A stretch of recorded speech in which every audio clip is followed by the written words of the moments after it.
Greetings, this is Pastor Clay Anderson. Friends and family, I hope you are doing well.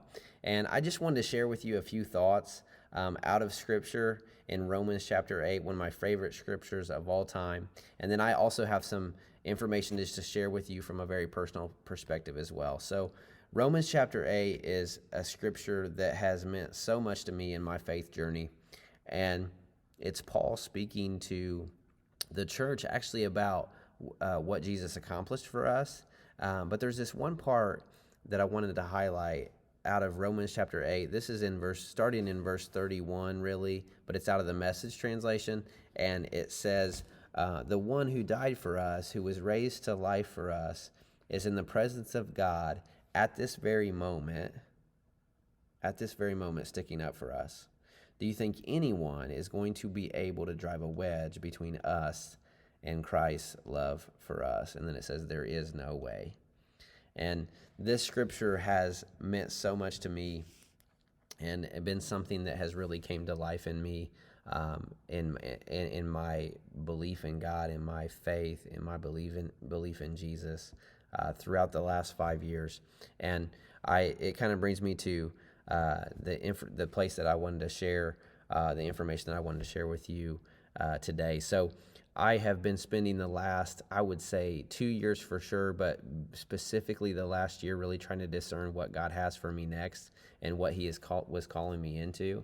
And I was really, really unsure of what that was going to look like. Like, what's my role as a pastor, as a teacher, as a father? Like, what do you have for me, and what do you expect of me?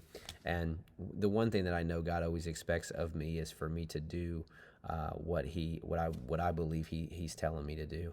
And there was a moment just about a month or so ago where I got some clarity into what I was pressing into and praying into, and it was some clarity that God was just telling me, Clayton, you've never slowed down.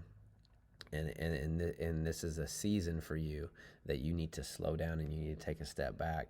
And so it brought me to a decision, and the announcement that you're hearing today, that I have decided to step back and step out of my role as the campus pastor of the Compass Church.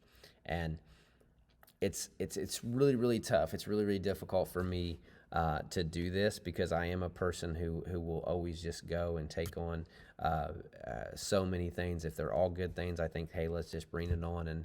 And I've gotten to a place in my life now where I've gotten clarity from God that it's like, this is a time where I need to be able to have enough capacity to be a good father and to be there for my kids and be there for my family. And I just know in my heart that this is the right decision for me and my kids.